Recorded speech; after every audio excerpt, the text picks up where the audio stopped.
had been a golden afternoon, and I remember having the familiar conviction that life was beginning over again with the sunrise.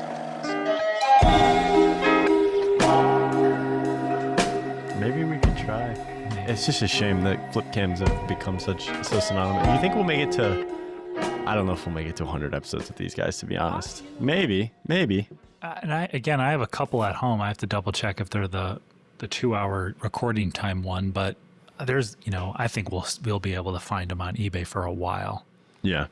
To be able to. They might have cycled out of their, like they kind of got a little popular for a little bit. We might have just cycled past that. It's possible, yeah. So the biggest thing, obviously is just the internal memory gets used and rewritten. It's just going to eventually have an issue.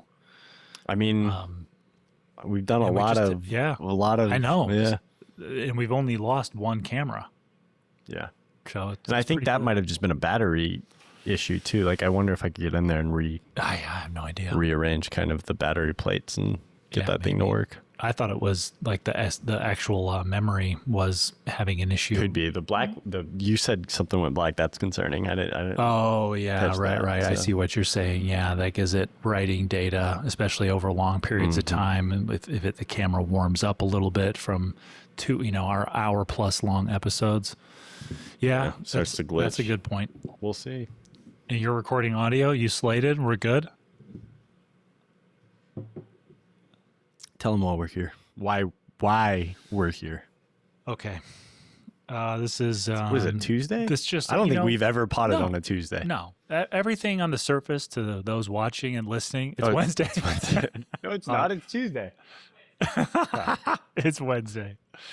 It's Wednesday, guys. It's Wednesday. Fuck. Confirmed. I know, dude.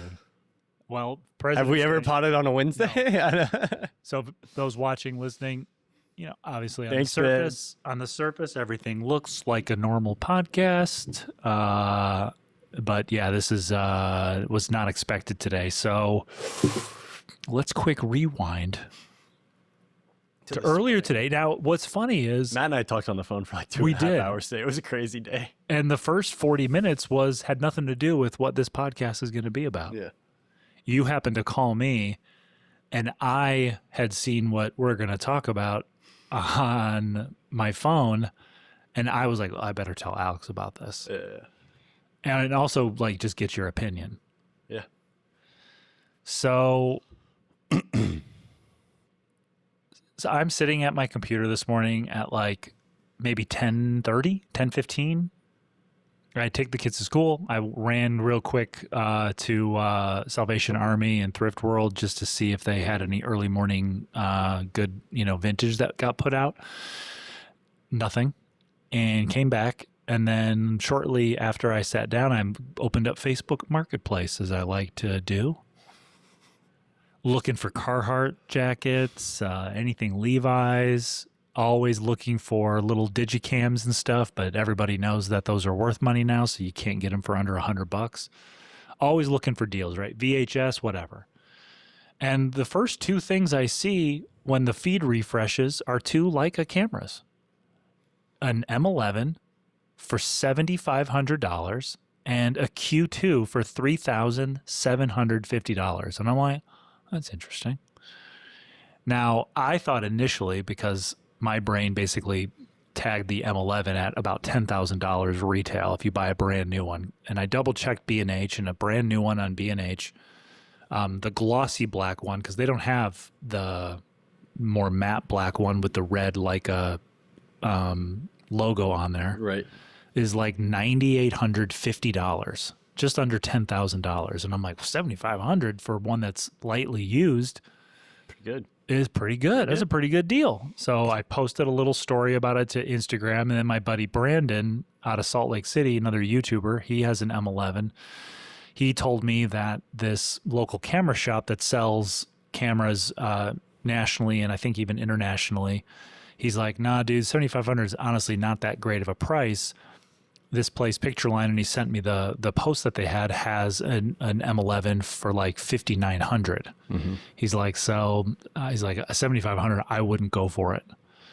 And I wasn't seriously considering getting this camera for $7,500 when I was like, a lot of money. but my brain goes, if that's their initial request, how low will they go? Yeah. And are the they parasites we are? why are they selling it? What are the circumstances? So I end up messaging the woman selling it because part of me goes, I wonder. Well, so I messaged her, and this is all before Alex called me. So I messaged her, and something I said or we said, she kind of let me know what the situation was. Her dad had a stroke. He was needing nursing care, and he had this collection of Leicas that they were going to sell. Collection is an understatement. Yeah. Yeah. And I'm like zooming in on the picture because underneath the picture of the M11, there's like, it's on like a plastic or a glass case, and inside there are cameras that look like they are also in like a glass case. And one of them looked like a Leica 2 or a 3, and the other one looked like a gold Contax T2. And I'm like, what else does this guy have? So I asked her about that. She's like, no, those are just dummy, like little, like a wood-in and a fake Leica that I got from on eBay just as decoration. Okay. So we're kind of going back and forth a little bit, and she sends me so I proposed to her, if your dad was a photographer and had a body of work, even if it was as an amateur or hobbyist, are you open to trading the Leica in exchange for a short film about his legacy with photography? And even if I can't interview him, I could speak to family members. We could look at his photography, include it in the film, whatever. And I would either get a big discount on the Leica or get it outright for the work. And she was like, that's a really great idea. That sounds like something really nice to do, but we really just need the money from these cameras. And so she sends me a screenshot of the KEH website where she had submitted the camera for a quote, and they quoted her at $4,800. And she said, if you can do $4,800 cash or Venmo, the camera's yours. And I'm like, this changes everything. Yeah. Yeah. So I didn't even mention the Q2 or talk about it, but I'm like, well, if the M11 comes down from 7,500 to 4,800, what would the Q2 be? Yeah. Yeah. And then Alex calls. Yeah. Oh. And I'm like, well, how fortuitous is this? Worst call of my Yeah. And Alex calls me, and I don't know I won't go into the details of it, but he calls me with a car situation, an automotive situation. He had just spent a big chunk of Super Bowl weekend replacing the thermostat, doing a tune-up, oil change. Spark plugs, He whole like deal. Bought a bunch of tools and shit to do it in his garage so he could save some money from what the shop quoted, which was quite a bit to do all that stuff. Yeah. And he tells me that the Cobalt's transmission is shot. Yeah, it's some issues, yeah. And he has a big expense if he wants to fix it. So basically we spoke for 40 minutes going through all the different scenarios, like what are the options and all that. We don't need to get into Matt's the car guy. A little bit. Car guy. And I'm older, obviously. I've had a few run-ins with used cars needing big repairs. We have our 2004 Mazda that I bought brand new in 2005 that is still going Matt strong. also understands the appeal and seduction of these old mechanical relics. Yeah, my car is a little, 5-speed, has a CD player and some basic electronics, but it doesn't have all the stuff that you see in cars. No hybrid turbochargers, anything like that. Yeah. No crazy computer systems or any of that stuff. So relatively easy car to maintain, but it's not worth a lot and it's old. So like throwing thousands of dollars at it every year in repairs, you start to go, is it worth it? But now with used car prices so ridiculously high, and then new car prices even crazier, you're really in a pickle to try to figure out what's the best way out of this. Yeah. So I called Matt for advice, and he drops this and so seductive offer on me. Yeah. And so we wrap up the car and he said, before you go, Alex. Yeah. Well, so I need this is like after I had talked to him for like an hour and 15 minutes, and I probably do a lot of similar stuff here on the podcast where, you know, I'm just talking in circles, and Matt's used to it. So he's following me. He's like, he knows where I'm going and what I'm thinking and when to be like, okay, yeah, whatever. So, yeah. But it was really good. You know, you listened to sort of my, well, have you considered this, or what about this? You know, and you know, kind of evolved your perspective a little bit, and arrived at what I think is a decision that I think, you know, wasn't what I was expecting, but I think is, I think that's going to be good for you guys. Yeah. So before he gets off the phone, I'm like, I got a little situation for you. Like, well, I've just indebted myself, so let's have it.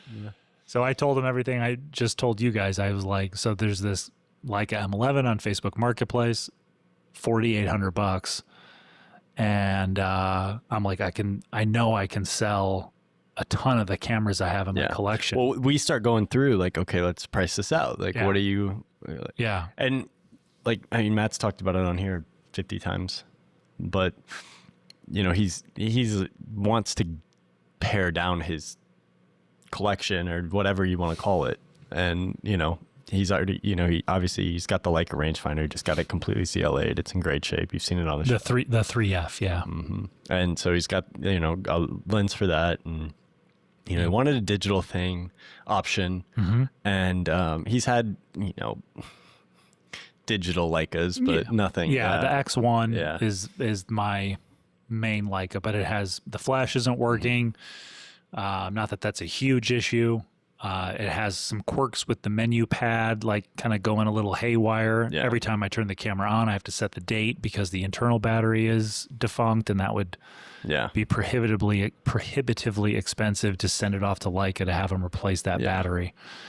And the shutter, you know, by the time you press the shutter to when it actually takes the picture, there's so much lag that trying to shoot street with it is frustrating. It's unshootable almost.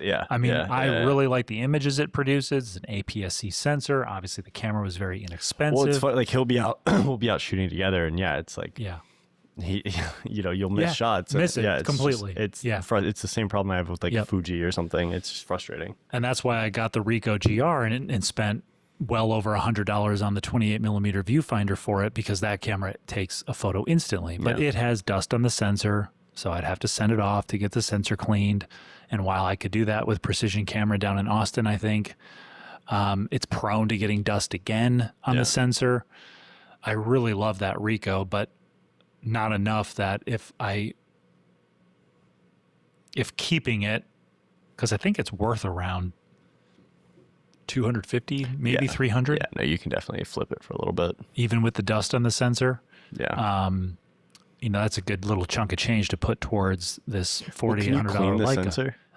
I can't, because it's such a tiny little camera. There's all these little screws. Like you have to take it apart, and it's not, because it's not removable lens. I got you. I'm thinking Leica. I'm like, we just clean the fucking sensor. And on the X1, you can't remove the lens on that. Not that I'm not like willy nilly cleaning the sensor on.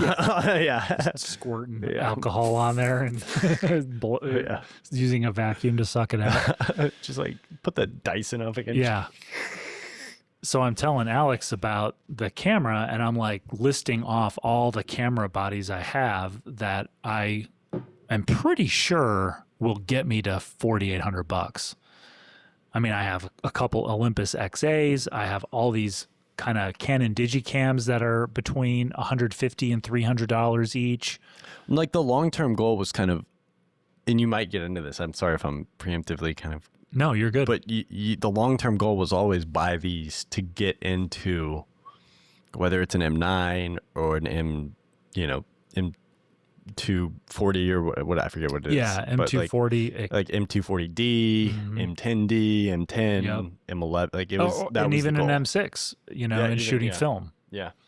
And it was also just to kind of, I know it's mostly a point and shoot Digicam that I use on my one photography channel, but that was sort of a way to test if I'm serious about this. If I go out for 4 hours and shoot around Omaha in a neighborhood and get vibey shots, that look like a kind of like a painting or actual street photography or whatever with them. It's a way to sort of like get your head around, when it's 2:00 on a summer day, like you need to be at this ISO, this shutter speed, how to, all of that kind of stuff. And then some of those cameras that have a manual focus, what f-stop helps you with having a wide, much wider depth of field, and just kind of getting those senses kind honed. of zone focus with it. Yeah, exactly. So I'm kind of doing the math on all the cameras that I have, and I'm like, I can take a big dent. I have the Leica X1 with the 36 millimeter Leica viewfinder, the Leica grip. That camera is probably easily around $1,000 to be able to sell it on eBay, give or take. Because I think that camera by itself, without the viewfinder and the hand grip, is maybe an $800 camera. Yeah. And I know the viewfinder by itself is about $200. Yeah. The grip is another $100 plus. So, you're up there.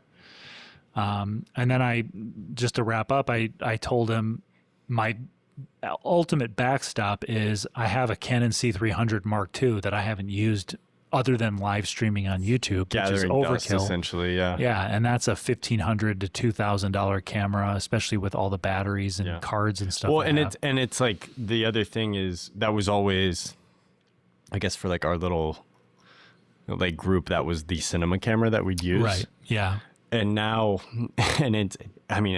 obviously these things are not, well, image-wise, they are probably semi-comparable because it's Super 35, but like we have the Black Magics. Yeah, 3 of them between us. And mine is built out. Yeah, yes. Like a cinema camera. Mm-hmm. It's completely shootable for any kind of, at a certain level, you're renting a camera. Yeah. And the same applies for the C3. And it's like we have 3 of them. Like you said, they're all in good shape.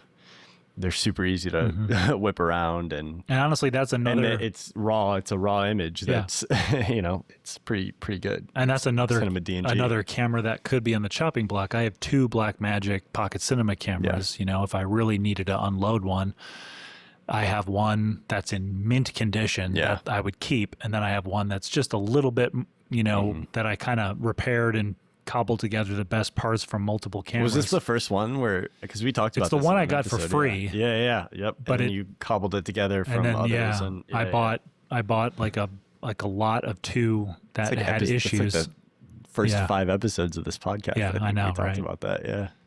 And that camera's worth $600, $800. Yeah. So again, you're chipping away at the cost of this Leica pretty significantly with these cameras. I have, a little Leica Digicam, the Deluxe 2. Yeah. I'd be cool to keep it, but I could probably get $200 to $300 for it. I've got a bunch of film cameras, little Canon point and shoots, the Olympus Infinity line. I would probably keep the Infinity Epic and maybe get rid of, the stylus Infinity Epic, and get rid of some other ones. So I have a lot that I can unload to cover. But like thinking of getting the M11 even at like $7,000 or even $6,000, that picture line had, it just felt way too much to me. It felt insurmountable. And there's a certain level where you're like, oh, like when I called you about the transmission, I'm like, hey, it's gonna be, you're like, what the? And here, no, there's just a certain level where you're like, that's absurd. And the other big thing was we can go look at it. Mm-hmm. Like these, I can't. I have to buy them online, and if I buy it from a reputable camera vendor like KEH or Pictureline or whatever, still, though, you get it, and you like. There's a feeling of commitment as soon as you press buy. You're like, well, yep, that's done. Yeah. Did that, stuck on that. So at the end of our conversation, it wasn't necessarily like, hey, Alex, help me puzzle this out, but it's just like, what do you think about doing it? And here was one of the clinchers. Seriously.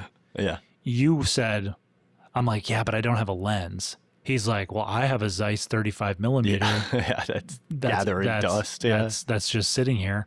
Let me use your 28 millimeter viewfinder from the Ricoh, and you can use the lens. We'll just do, we won't trade him ownership, but we'll just trade use. I'm like, that was like really what did it for me. Yeah. Because I'm like, 35 millimeter is the focal length I want. I'm pumped about that because that lens is like, I love that lens. Yeah. I just have no use case for that lens. Right. It hasn't left that shelf since it came back from getting serviced. Mm-hmm. And that helped too, that it's been serviced. Love that lens. Yeah. Oh yeah. It's in pristine condition. Mm-hmm. And yeah, I mean, I hate it. It's just kind of sat there. And I mean, every day I look at it and like, I won't sell it. It's got too much like value, sentimental value to it or whatever. And I mean, yeah, it is. It's just, I was like, this is perfect. This is perfect, Matt. Matt's going to be able to use this lens. And then, yeah, it just so happened that I'm struggling to find a nice 28 millimeter viewfinder for the freaking non 28 millimeter frame lines on my, So. And that's a nice viewfinder. It's a little bit, like the look of it is very Ricoh. Yeah. But that thing is just beautiful. It just worked. Yeah. And I'm comfortable with it too. I use it for like a year. So yeah. No, I think it's perfect. So at the very end of the conversation, I went, Alex, she has a Q2. Yeah. Dumb bastard. And it's $3,750. I'm like, I bet you can get it for $2,500. And so she messages me. I'm like, what about the Q2? She sends me the screenshot of the KEH quote, which was $2,505. Yeah.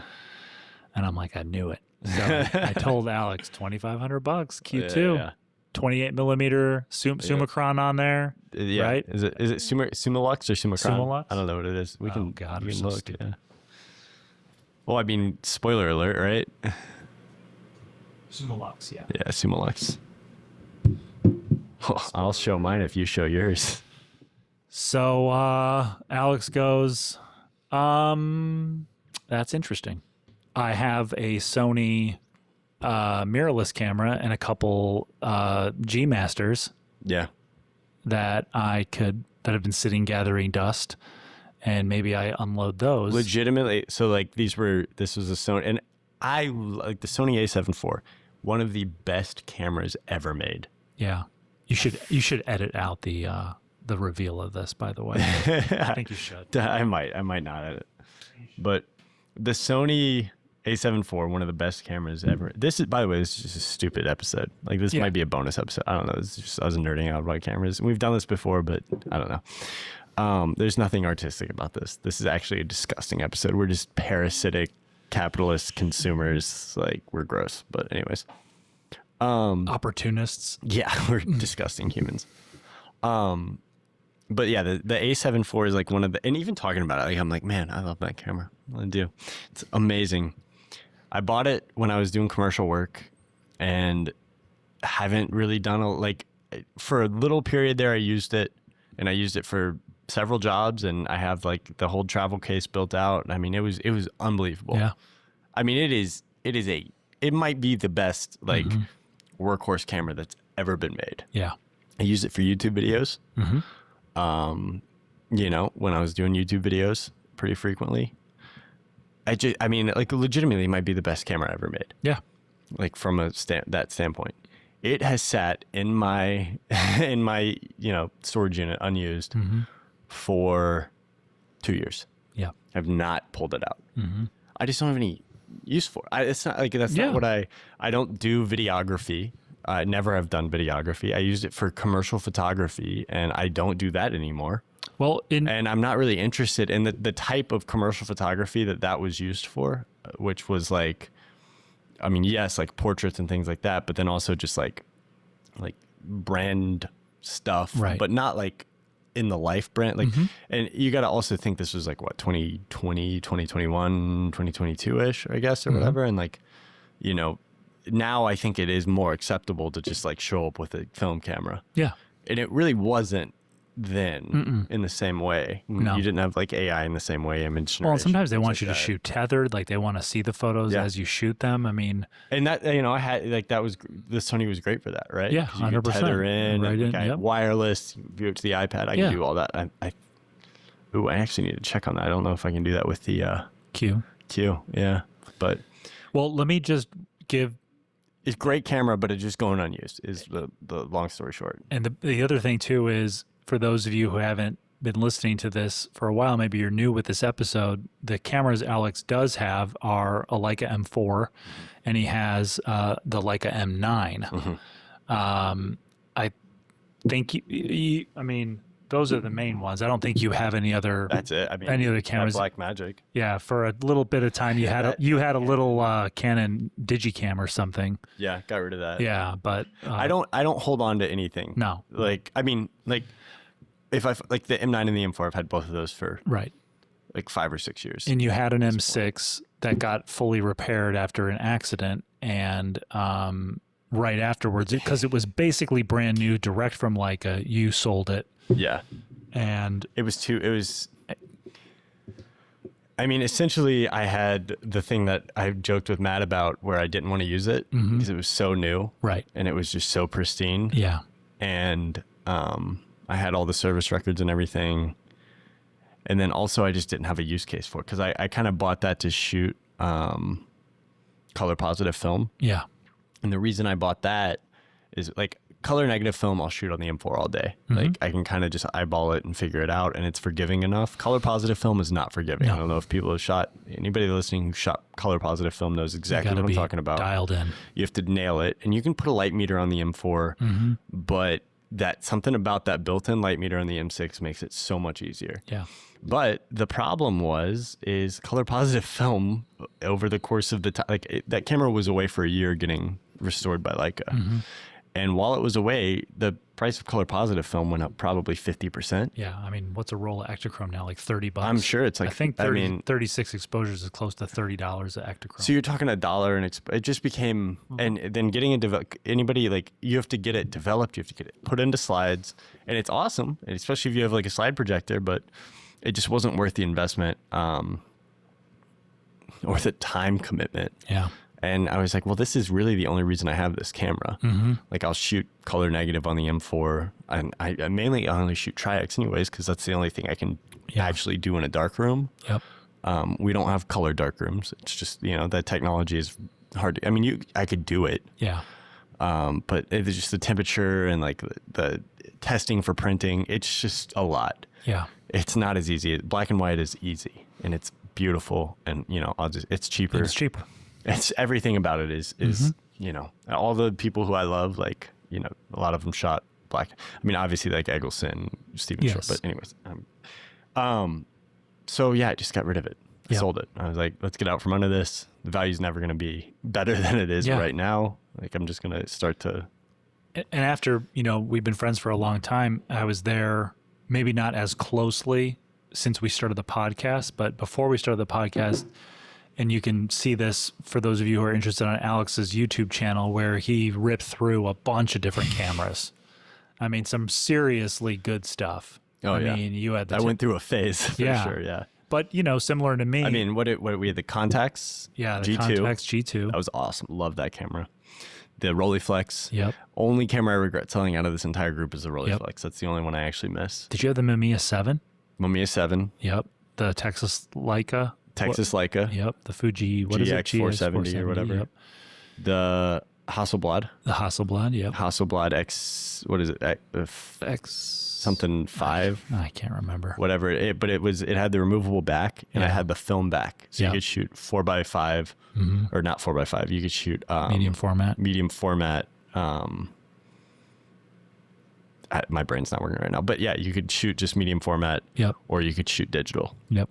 And that was sweet, but it was just honestly not like, that was maybe the most gorgeous images, like the most real life images that I've ever gotten out of a camera were from that, especially digital.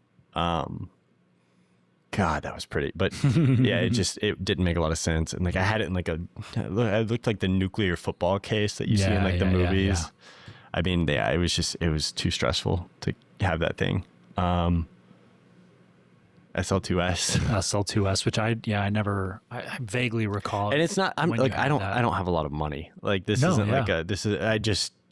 was my full-time thing at the time. And I'm literally selling to get into something else. And I was just trying to, I think that's I was trying to identify. It sounds like, oh man, this guy's fucking No, because I think that's an like, important distinction, because when you can get into a camera system where you're getting a really good deal, like below market value, you can kind of flip your way into some serious camera systems. And that's essentially, not to co-opt this back to me, but that's essentially what I've been able to do at in a much higher volume because I'll pick up a $300 Canon Digicam for $20 at a thrift store and just sit on it. Use it for my channel or whatever. It's an important point to make is like some of these things are not like if you're doing commercial work, like the Sony was never like an asset for me. Mm-hmm. Like that was a depreciation kind of like purchase. Mm-hmm. Oh yeah, we didn't even talk like the Fujis. I had a couple of Fujis too. Yeah. I mean, but essentially like once I got the Leicas, like the M9 and the M4, I pretty much haven't bought a camera since then. Like this is literally I think the first serious camera I bought. And the only reason I bought it was because the Sony was, I don't know, I hated having that Sony sitting in the basement. Yeah.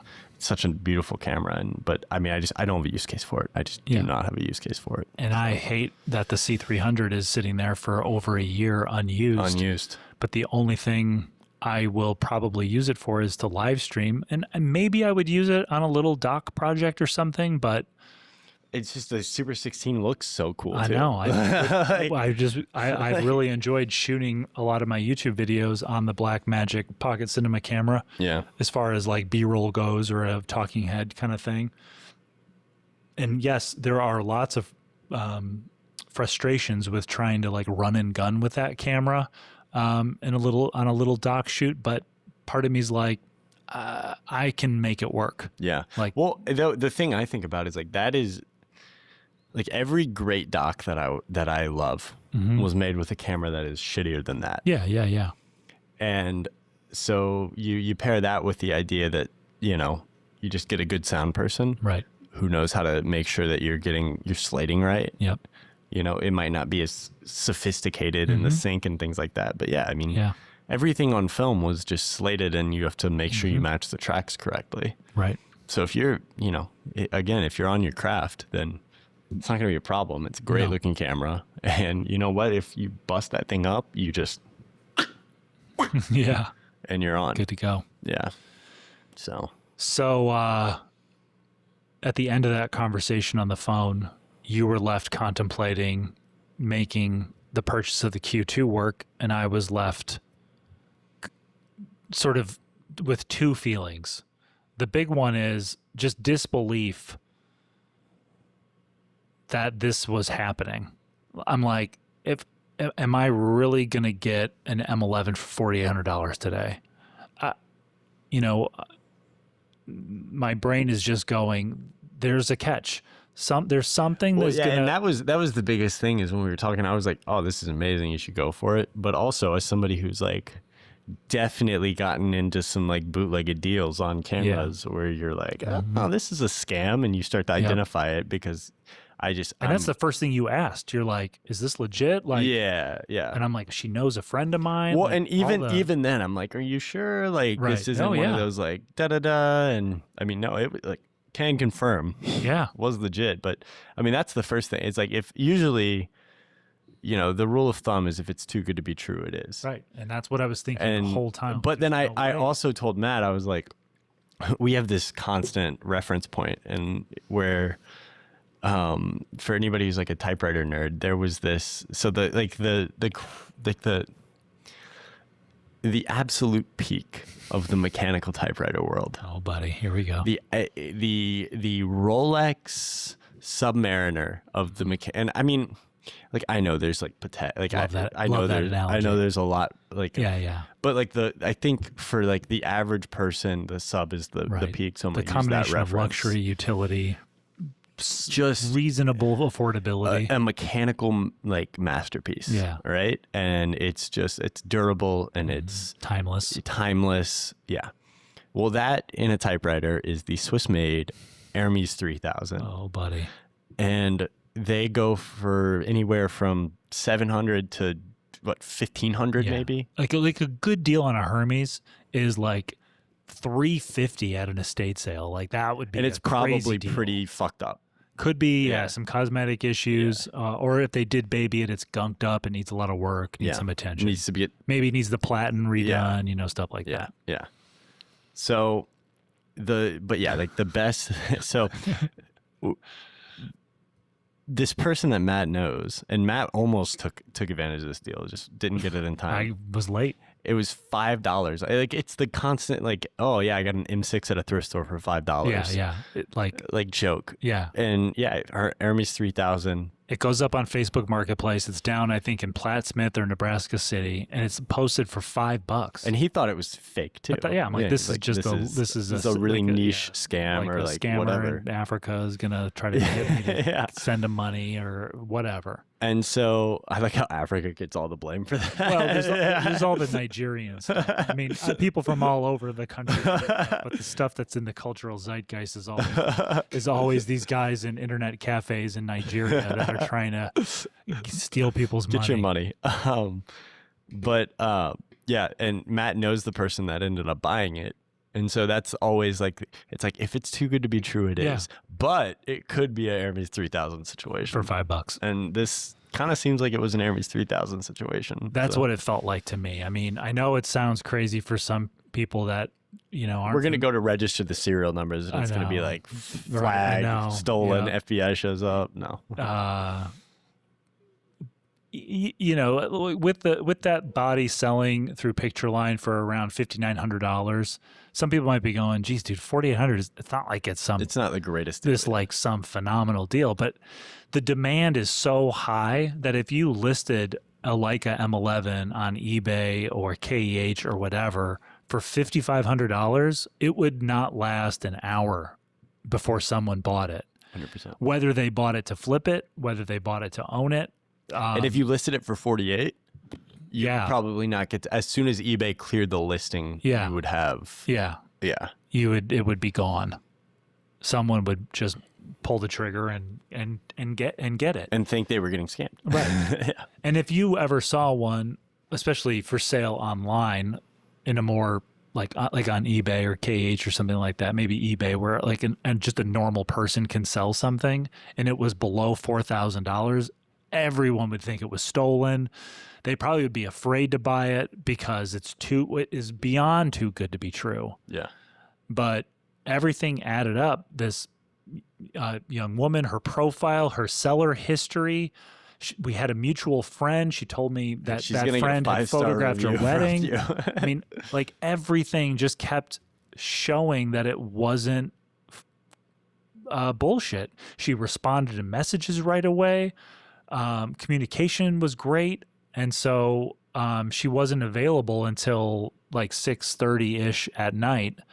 And I'm, telling Alex, like, my kid has conferences at school. We're going to go out to dinner afterwards. I'll come pick you up around 6:30 and then we'll go over there. And the whole time I'm just like, I'm nervous because again, I just can't believe this. This is that she's willing to just let it go for $4,800.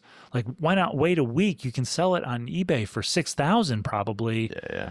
Especially if you find the accessories. That was another thing. Like the owner kind of he was elderly and they think maybe had a little bit of dementia. And so stuff was kind of scattered and not organized very well. So they have a few things that they need to track down, like the battery charger and I think a case or something for the camera that he had purchased with it.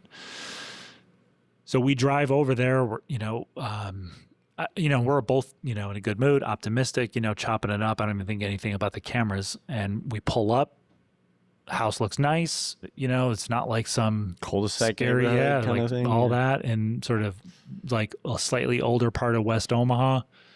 Go up to, text her that we're here, go up to the front door. She lets us in, 2 cute little kids, husband's making dinner. The Leicas are sitting on the table. We're like, it's like the whole time I'm like, when do we get killed? When do they take our money? Like, when do they should take we us? Should do something to defend ourselves? When do we you get taken down to the basement and there's like 17 locks on the door and right. I've got some Leicas down in the basement. Down in the basement. Come on down. I'll show you a whole bunch of them. Did you lock the door? Yeah. Don't worry about it. And they're just sitting there. So we start looking them over and Alex is looking at the Q2. I'm looking at the M11, turn it on. Battery work. I mean, everything, display works, menu, everything's good. Take a few pictures. I'm like, I'm trying to look for one scratch to be like, maybe I could get it for even less. But I'm like, no, piece of shit. Like her dad's ill. Like, I'm not going to, and this is already a phenomenal deal. Yeah. So I tell her, I'll take it. Yeah. And then Alex continues looking at the Q2 and he's like, I'll take it. Yeah. Yeah. So we Venmo the money over and walk out of there with these 2 Leicas. Yeah, we're like looking at each other like, I'm like, this just might have happened? ring. We need to. No, I'm just like, this is crazy. And for me, again, and I told you this, part of why I sort of seize the opportunity when I see a $300 Canon Digicam at the thrift store for $20, there's multiple reasons I buy it. One is I'm curious about the camera. I want to see what it can do. Like, how fun is it to use? You know, what are its capabilities? I can use it on my first photography channel and just make a vibey video that showcases, hey, this camera's, you know, it can take some fun, cool photos. And for your the photography channel is going to shift into a classical, just Matthew O'Brien photography at the. And then the other thing that I'm thinking about when I grab them is this is basically a savings account. I paid $20 for this. I'm going to sit on it. It's not going to lose value. These things are hot right now. And I'm going to eventually get to a point where, let's say I pay $800 over the course of 2 years for 100 of these different cameras.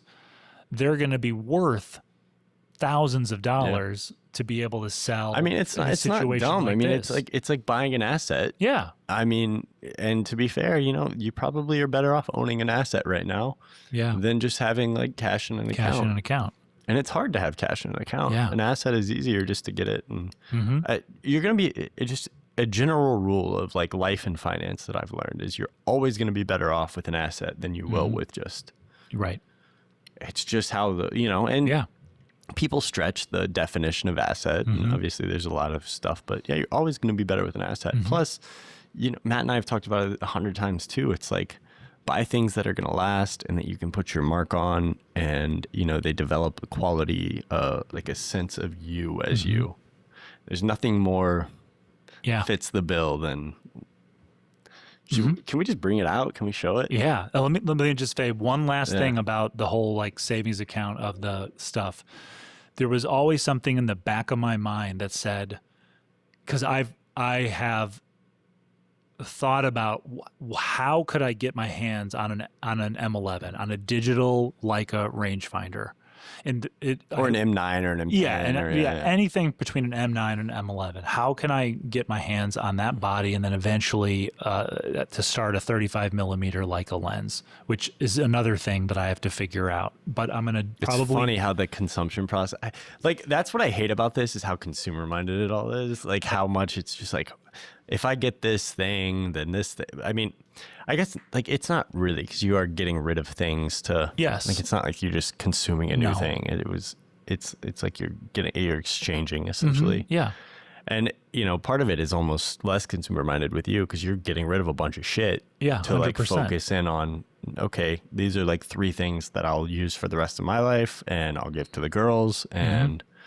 You're gonna have to put a strict like no sell, even if you need to put me into a home policy. There'll be like a dossier, like this is what I want to happen with these things that are like iconic tools or items in my that I've acquired in my life. Yeah. And I agree, there is definitely social media plants that seed. My buddy Brandon and the kind of the crew that he rolls with all having Leica cameras, and they also have many other cameras because they're photography and cinematography YouTubers.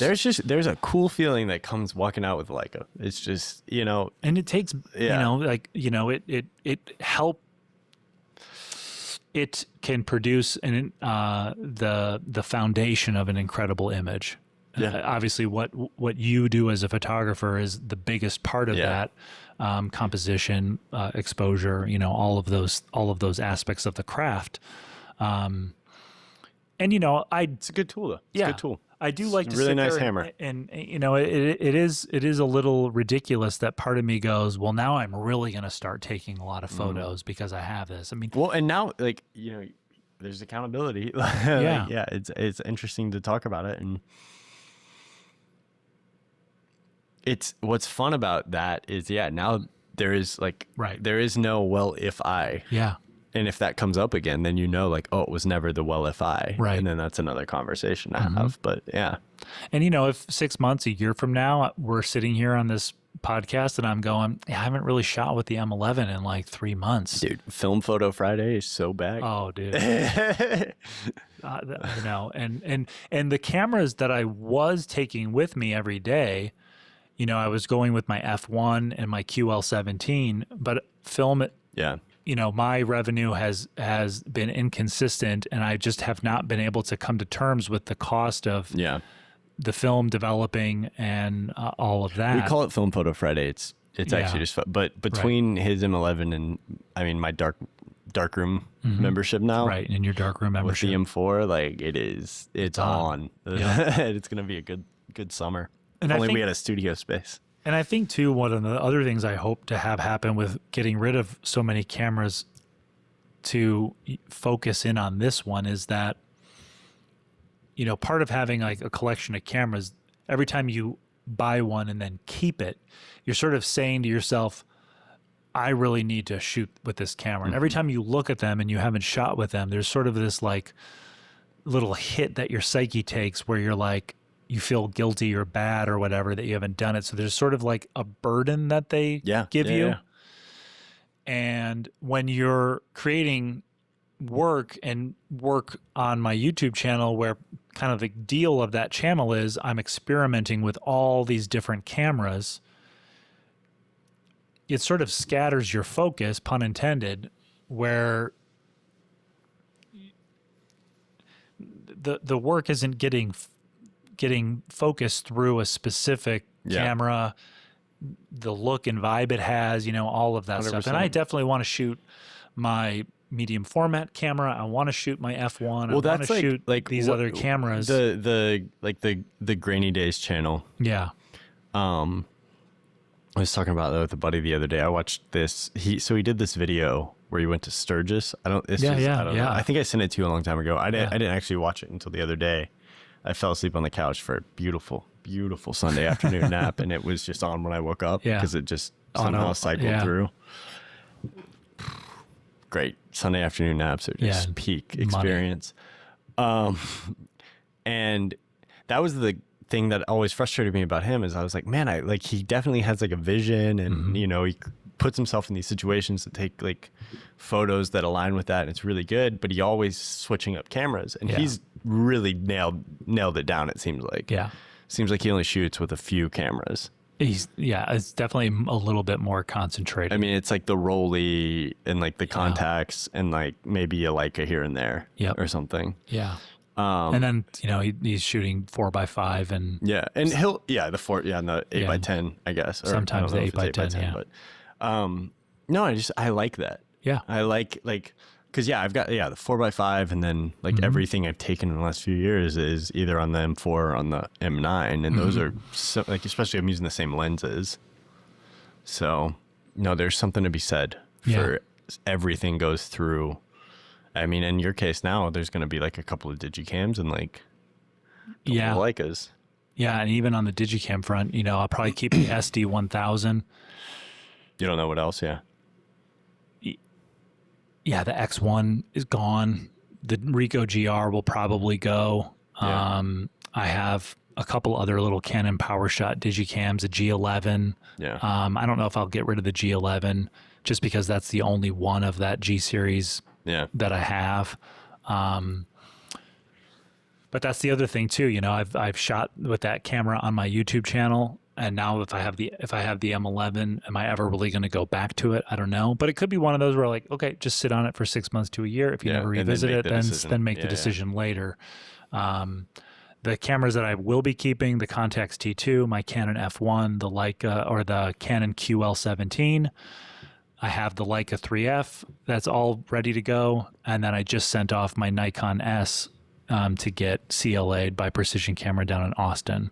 So I will most likely keep that one as well, especially if I can find a 35 millimeter lens for it and a 35 millimeter Nikon optical viewfinder. But everything else is, for the most part, on the chopping block. See it, yeah. So get rid of it. It's gonna feel like cleansing.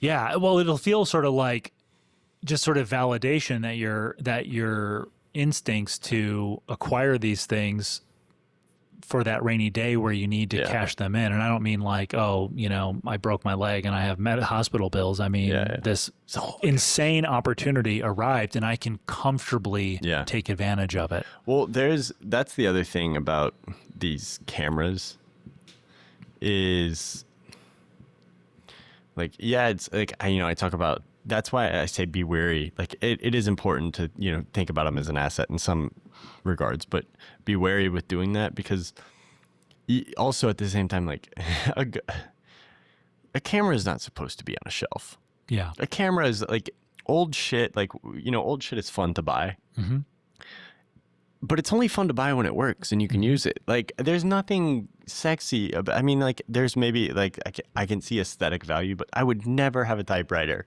Yeah. That is just sitting there to look cool. Right. That hurts me.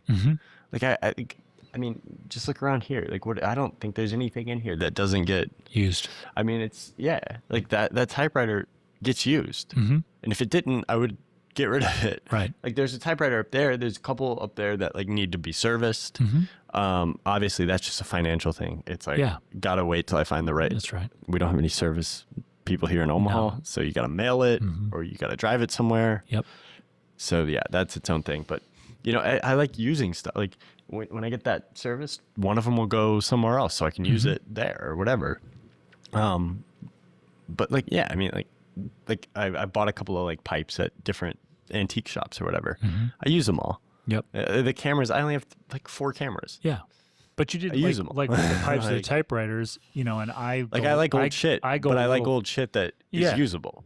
But you don't, get like, oh, I'm really into pipes right now, so I'm going to buy 100 of them to figure out, like to either have a collection, or to figure out which ones I use. I go a little crazier on my stuff. Well, I mean, you just talked about how I did that with cameras. Yeah. I mean, so it happens, and you do it at first. And I don't know if we'll see after having this for a while, if I start acquiring them and holding on to them. The only reason I think I would is, again, I still do want to do videos on the Photo Videos channel where I get a random kind of weird, quirky digicam or I just worry about whatever. Like stretching yourself to like, I almost think it's more productive for your long-term work to just use that camera as like a photography centric channel, use that channel as a photography centric channel.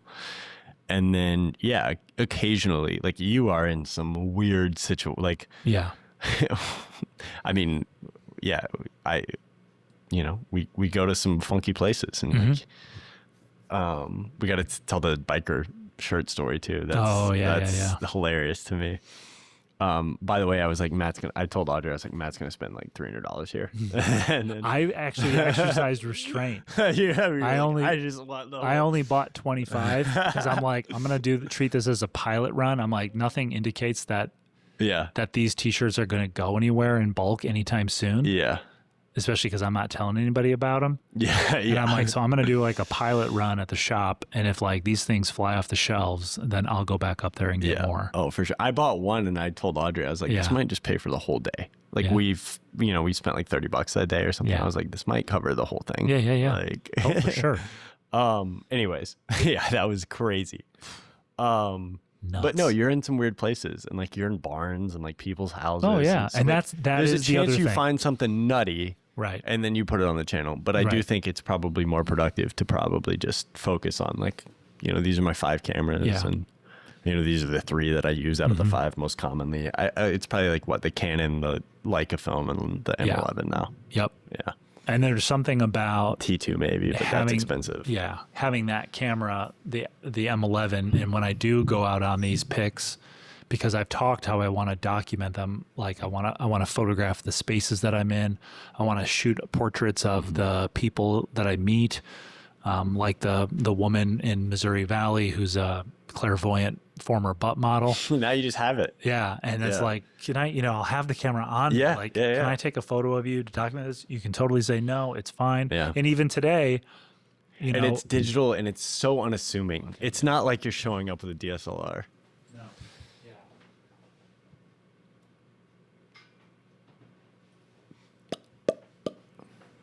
Look at this. Look at this freaking thing.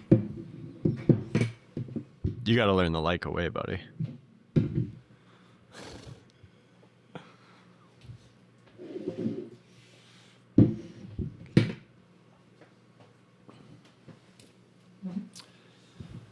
Just a wheel? No. Just a little D-pad.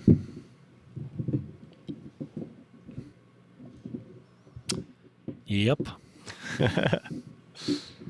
I gotta get a different. I'm gonna do a different. My other strap, and put this on one of the other cameras. I'm flipping this for an M10D. No, I'm just kidding. I'm just kidding. What's the damage on one of those? No, too much. Like More 6,000. Yeah.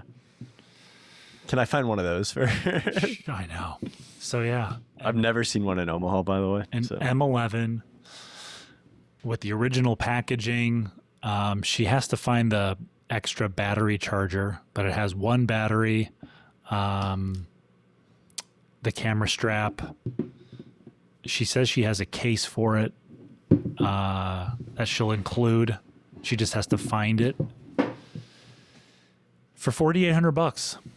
I just unreal. My battery's still shorting. So Yeah. battery's still going, so I'm not going to grab it. But can I want to see what the shutter sounds like. Oh. Spill water over. Hey, this is weatherproof, so this might be too. I don't know. Yeah, we Maybe got a little bit. So honestly, what I would do is just while you work tomorrow, just beat the shit I know, shit right? out of this strap. It's Crank like getting on a baseball glove broken in. You're gonna love it once you get it smacked in, though. Holy cow! I wish I was right eye dominant, man. See what I mean? Like smashing that thing against your face. It sucks. You definitely might want to get a Yeah, I know. for that. And I have the 36 millimeter, which I think Well, you could probably train yourself to be right eye dominant. maybe. That's nice. It's completely underexposed, but Yeah, that is nice. Can you? it's pretty good. Oh, how do you go? Interesting. So you have to turn on multiple modes somehow else, which I'm sure it's easy to do. Yeah, it's gonna take a little. I've time just used to, the M9 because like you absolutely. can switch it over to continuous mode where Yeah. you just hold it down, And you can fire it off. which I do use occasionally. And I have image preview turned off, so you're not going to see anything obvious.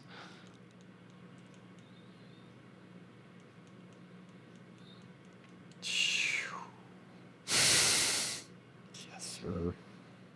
What a find, brother. What a wild, wild day. I don't think this one has a. Yeah, this one doesn't have any way to charge it. Yeah, there's no. No USB. Yeah, you have to take the battery out and charge it through a charger. Yep, that's interesting.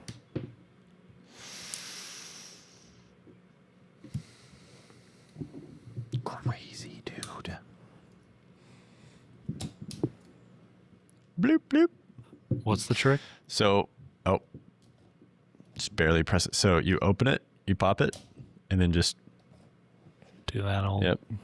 No SD card came with this.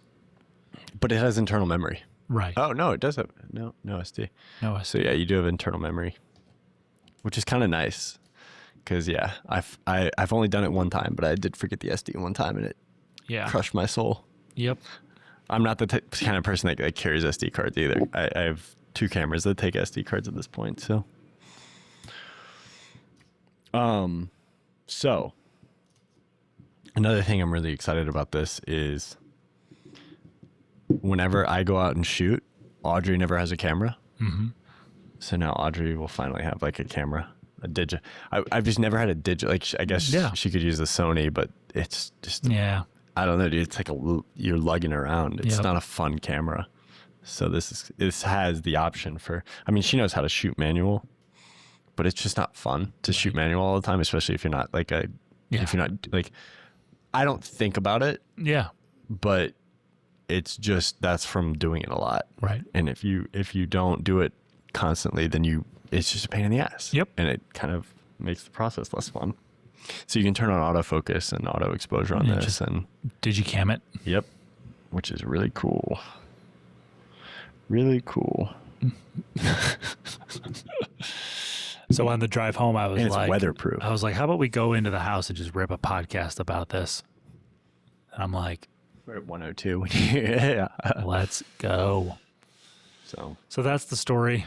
And should you talk about the bike shirts real quick? Should we just we could go completely off? I just want to wrap up this by saying, like, one thing I'm excited about with having the camera is documenting the role it plays in life through this podcast, so you guys, listening, watching 6 months from now, we'll get to hear about how it's being used to take family photos, to make work, to whatever I'm going to do. It's so sick. Pretty badass. Crazy find. And yeah, I don't know this guy's place per se, but there's definitely times though when I've been like, man, if I'd had an autofocus camera, it would really kind of, so I'm sure I'll use it in those moments. Mainly just like night stuff. Yeah. Yeah, that too. Or not night stuff, but just like later. I don't know. Yeah, I really don't know if there's a use case that's like obvious, but the Audrey thing is really cool. The weatherproofing is really cool. I'm hesitant to take my, 2009 M9. I mean, and those things are tough. Like, don't get me wrong. And the M4, I'm not hesitant. Like I think I've told it on here before. Like the story that convinced me to get that camera as a soldier in Vietnam, literally had to like hide in a pool of water for like 48 hours, and they had their Leica on, and they just put it in an oven when they got out of the thing, and it was good to go. It was good to go. And they shot on it for like another year before they had to get it CLA'd, and then I don't know. It's just like crazy stories like that. Hell yeah. I mean, Leicas are built like they're resilient, but still, like, yeah, I'm not. If it's pouring rain, I'm not like rushing to rip the M9. And this thing, I can just do it. So hell yeah. Got to figure out how to get that display off, though. It's in there somewhere. ChatGPT has said this is what I don't like, I will say. Does yours have this too? What's that? A little bit. I keep setting it. This. It's just printed onto the plate now. It looks so sloppy. Oh, instead of being engraved? No.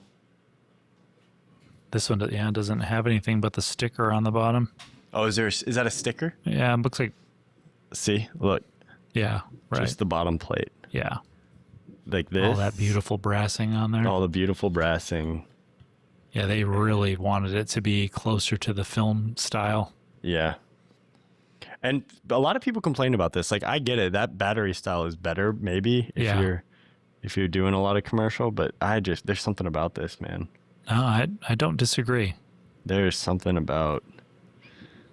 And yeah, I mean, I've worked the hell out of this thing to get the brassing, but yeah, it looks great. And I think this one is aluminum, with a matte finish, so there won't be any brassing. Maybe you can wear off some of the paint on the corners, and it'll just expose the aluminum underneath, but there won't be any traditional brassing. And there's a little bit of cleaning I need to do. Like there's some debris in the eyepiece, that I'll need to clean up a little bit. I don't know if he had an accessory on here, maybe. I don't know if there are accessories on here that you can add a little rubber deal or something to pad that. And I can't tell if there's a cover on the screen. I don't even know how you would tell. Yours, I feel like you can tell because it's like raised up. Yeah, it's like off a little bit. But this has like Let me see. I think your screen is sapphire in here, though. Oh, yeah. So it's like. So I don't know if you necessarily need a cover. Yeah. I'll ask Brandon, too, what he does. Which, though, I'd assume that one is, too. I don't know for sure, though. Yeah. Might not be. Very cool. All right, you want to tell the biker shirt story and get out of here? Yeah. This isn't the most exciting. What I think is cool about this, though, is the synchronicity of it. Because it was us hanging out that Friday. At the We shop. hung out the whole time. I had no idea about, bike shirts. I gotta show you the one I snagged too, because I did snag one, Southern style. It's awesome. It's the only one. Sturgis down style. Oh, buddy. And I'm keeping that one. That one is not going anywhere. You gotta wear it on Film Photo Friday so it can get all faded. Snag nice that one, and then the Sturgis 2007 is like the maybe sell it. I washed them both though, because they were kind of gross and whatever. It's fine. They weren't gross. They were just they're just like bad. Brand new, and they've been in the shop for a long time. But what I think is cool about it is I had no idea that these shirts were worth anything. Yeah. And then you and I hung out for pretty much a lot of the evening on Friday and hang out in the shop, and essentially we got to the conversation where it was like bike shirts are real valuable, pretty valuable. And then we recorded a podcast late that night, and then you were like, there's this thing up in blank Midwest town. Yes. And we decided to drive there, and at the place that you recommended, didn't find anything, and then we just went trekking around and found another little place, went in, and in the back of this place, which is just a basic like flea market antique mall that has booths from different vendors where they have their stuff in these different booths, and there's probably 100 booths in that place. It's huge. Yeah, it's huge. We find this bike, this collection of biker shirts. Yep. And there were a lot of them. There were a lot. I FaceTime Matt. I'm like, dude, we just talked about this. I did not know this was a thing, but there are like 100 biker shirts here. And he's like, are there any like of this year? And I'm like, yeah, there are. There's a couple. And I mean, it was like, I imagine that's what it felt like to find El Dorado when they come out and they're just like, whoa, a lot of here. Yes. So I tell Matt about it, and this is like on Valentine's Day. You're with the family. Yes, it's on Valentine's Day. You're like, this is like prime dad day for you. And we were going out to lunch, and then, dude, these are just here. They're just here. I'm just saying. And they're $3 each. It was insane. Now, just for anybody that's aware of like finding clothing, vintage clothing, this is sort of a mixed bag. Okay, there are Sturgis shirts from 2007 with some of the sickest graphics you've ever seen. Everything from like 2007 to maybe 2011, 2012. And then it kind of takes a big jump to more modern, like 2019 to 2023 or whatever is the range. Now, vintage is pretty much anything that is getting around 20 years old. So a 2007 shirt, like we consider that the Y2K era. Most of that stuff is considered vintage. So this is checking a lot of boxes. Alex is showing me on FaceTime some of the graphics on these shirts, and they're just incredible. Yeah, they're nuts. Skulls and snakes, and go grab it. So some of the shops only sell vintage clothes. They won't sell stuff that's more modern. Well, our shop isn't like that. We will sell a shirt that was made a year ago if it's a high quality shirt, like the actual like cotton is a really nice, thick, robust cotton, and the graphic on it is something interesting. Cars, a cool nature print, motorcycles, a band shirt, anything like that. And so Alex is showing me shirt after shirt after shirt that is like, I would feel lucky to find a shirt with this kind of graphic on it at the thrift store if I just found one of them, let alone this booth, which is full of easily 150 to 200 of these shirts. And they're all optimal sizes too. This is the other thing. A lot of times when you find these, they're 2XL, 3XL, or they're like a small. And these are not the best sizes for resale. The best sizes are medium, large, and extra large, where large is the best size to get. And the bulk of these shirts are size large. So Alex is like, look, I'll take some of the best shirts, which are the oldest ones. Now, these are all dead stock. These have not been washed. They haven't been worn. And Alex is like, I'll put the best ones as far as how old they are back in this corner of the clothing rack. So when you come up here, you can find them right away. So after lunch with the family, we decide we're all going to go up to this Midwest town. And, oh, you grabbed that one. Yeah. Yeah, dude. That's the only one. So this is a 2010. So that's right at the cutoff of the Y2K era. And this would be considered vintage, even though it's only 16 years old. It's on the Gildan heavy cotton tag, size large.